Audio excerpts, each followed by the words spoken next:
Eles riram de mim no tribunal. Hoje são eles que me imploram por misericórdia. Eu nunca vou esquecer o som das risadas ecoando naquele tribunal.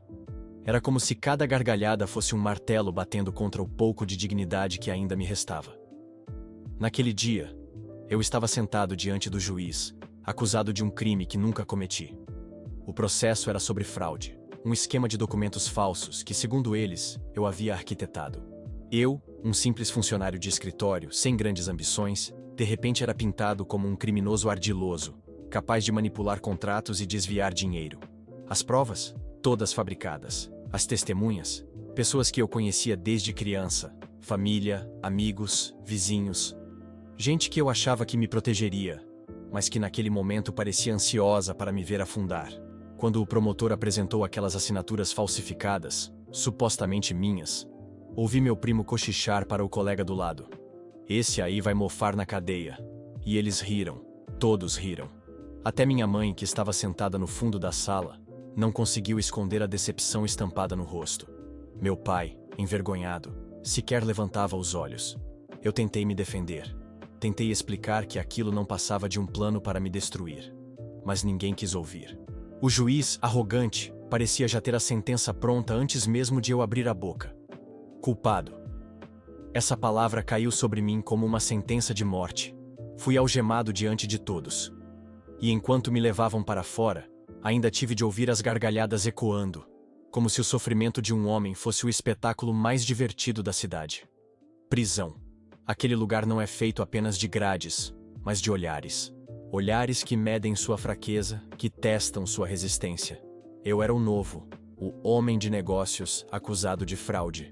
Para eles, eu não passava de um covarde engravatado. Os dias eram intermináveis, as noites, piores ainda.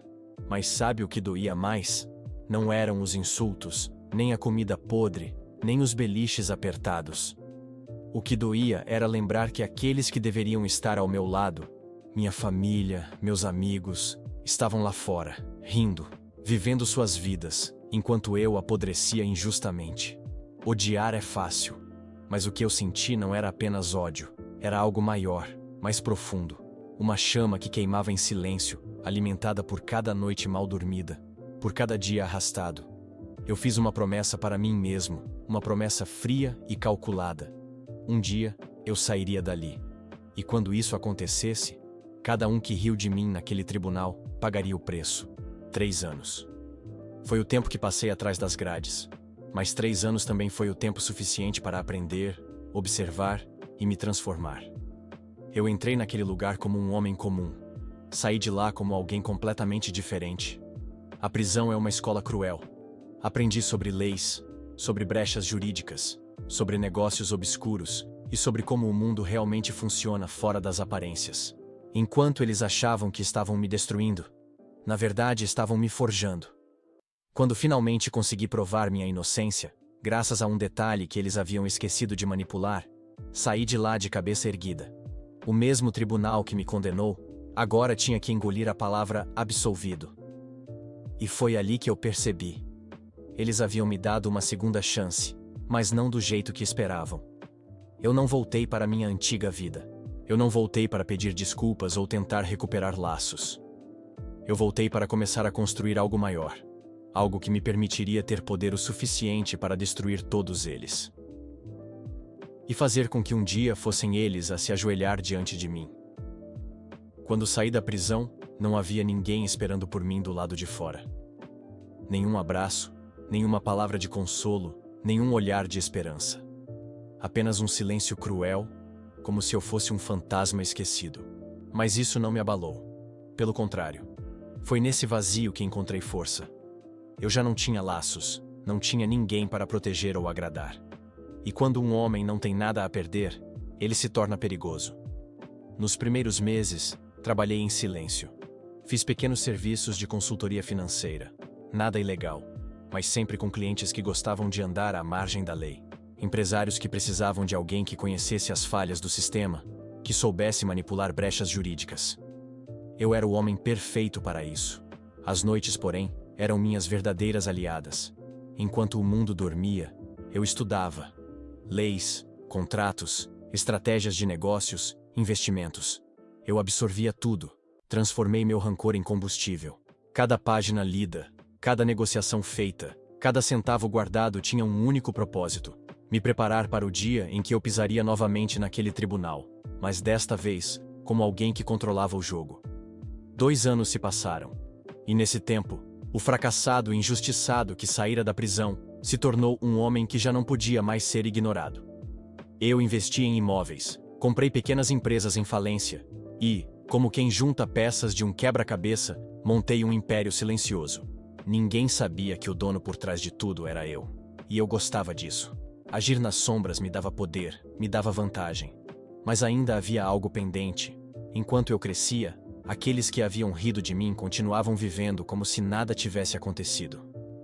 Minha família, que me virara as costas, ostentava falsos sorrisos em festas de aniversário. Meus amigos, que testemunharam contra mim, hoje eram funcionários medianos, presos a vidas miseráveis que tentavam disfarçar com aparências. E o juiz, o promotor, todos que zombaram da minha dor, ainda estavam lá. De pé, respeitados, como se a injustiça cometida nunca tivesse existido. Eu sabia que meu tempo estava chegando. O destino, às vezes, tem um senso de ironia afiado. Anos depois, fui convidado a participar de uma audiência pública sobre investimentos em projetos sociais. Não porque eu buscava reconhecimento, mas porque minha empresa, discreta, mas milionária, era uma das maiores financiadoras de projetos locais. E foi assim que voltei ao mesmo tribunal onde havia sido destruído. Dessa vez, eu não estava sentado como réu. Eu estava no centro da sala, sendo aplaudido, elogiado, tratado como um exemplo de superação. Os mesmos que haviam rido de mim agora sorriam tentando puxar conversa, tentando se aproximar. Mas eu não esquecia. Nunca esqueci. Enquanto os aplausos ecoavam, meus olhos varreram a sala e encontraram rostos familiares. O juiz, o promotor, meus antigos amigos e, no fundo, minha mãe e meu pai, que agora me olhavam com um misto de orgulho e vergonha. Eu sorri, mas dentro de mim já sabia. Aquele era apenas o início do acerto de contas. Aquela audiência pública foi apenas o estopim. Enquanto todos aplaudiam e me bajulavam, eu já traçava mentalmente o destino de cada um. O juiz que zombou de mim, o promotor que me pintou como um monstro, meus amigos, que viraram testemunhas falsas, e principalmente meus pais, que preferiram acreditar nas mentiras da prima a confiar no próprio filho. Eles achavam que o tempo havia apagado as feridas. Mas a verdade é que o tempo apenas afiou minhas lâminas. Comecei pelo juiz. Ele era o símbolo maior daquela humilhação. Lembro-me da forma como bateu o martelo, com desdém, enquanto dizia que homens como eu eram um perigo para a sociedade. O destino foi generoso comigo. Descobri que ele mantinha negócios escusos com empresas de fachada e usava familiares como laranjas. Bastou um dossiê bem estruturado, enviado de forma anônima, para que sua carreira desmoronasse. Uma semana depois, os jornais estampavam sua foto. Acusado de corrupção, afastado do cargo, patrimônio bloqueado. Assisti a coletiva de imprensa sentado em minha sala. Um copo de uísque na mão, saboreando cada segundo. Ele perderia tudo, exatamente como havia feito comigo. O promotor era astuto, mas também ganancioso. Tinha fama de implacável, mas eu sabia que por trás da pose havia fraqueza. Rastreei sua vida pessoal e descobri um segredo sórdido. Ele desviava verbas de uma ONG infantil da qual era padrinho. Montei um esquema para expor cada centavo desviado. Não precisei sequer me sujar. Usei jornalistas investigativos famintos por escândalos. Quando a notícia explodiu, ele perdeu não só o cargo, mas também a reputação. Vi sua foto circulando nas redes sociais, insultos vindo de todos os lados. O homem que me acusou de ser um criminoso disfarçado de inocente, agora era chamado de ladrão da esperança das crianças. E eu apenas sorria. Os falsos amigos foram um caso à parte. Eles poderiam ter ficado calados, mas preferiram se alinhar à mentira, porque era mais conveniente condenar-me do que enfrentar a prima invejosa. Eu não queria apenas puni-los. Eu queria que eles provassem do gosto amargo da humilhação pública. Comecei comprando as empresas onde trabalhavam. Discretamente, através de subsidiárias, fui adquirindo participação até me tornar dono majoritário. Um por um, chamei-os em reuniões formais. Quando entravam na sala e me viam ali, sentado como presidente, Os rostos empalideciam, e eu fazia questão de prolongar o silêncio antes de falar. Vocês se lembram de mim? Porque eu nunca esqueci de vocês. Alguns tentaram pedir desculpas, outros justificaram dizendo que não tiveram escolha. Mas eu não queria desculpas. Eu queria a mesma sensação que tive quando todos riram de mim no tribunal. E assim, na frente de outros funcionários, os demiti. Sem dignidade, sem tempo de reação. Apenas com a marca do desprezo. Por fim, restava a ferida mais profunda. Minha própria família. Eles me chamaram de vergonha. Disseram que nenhum inocente seria condenado. Me isolaram. Me deixaram apodrecer na prisão enquanto a prima desfrutava da vida que eu deveria ter. Mas o destino cobra caro de quem vive de mentiras. Minha prima, que construiu uma imagem de filha exemplar, estava agora atolada em dívidas e vícios. E meus pais tinham apostado todas as fichas nela. Quando descobriram que era uma farsante, já era tarde demais. Os negócios da família estavam quebrados e o patrimônio destruído. Foi nesse momento que eles bateram na minha porta. O mesmo filho renegado, agora visto como a única salvação. Eu os recebi. Os deixei falar, implorar, chorar. E então, calmamente respondi: vocês me deserdaram por acreditar em mentiras. Agora venho devolver o favor. Eu deserdarei vocês da minha vida. A porta se fechou diante dos olhos desesperados deles. E naquele instante, soube que o círculo havia se fechado. Hoje, caminho pelo mesmo tribunal onde fui destruído, mas todos me tratam com reverência.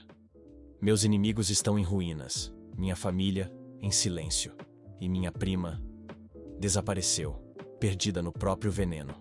Eles riram de mim no passado, mas agora sou eu quem ri por último, e desta vez não existe misericórdia.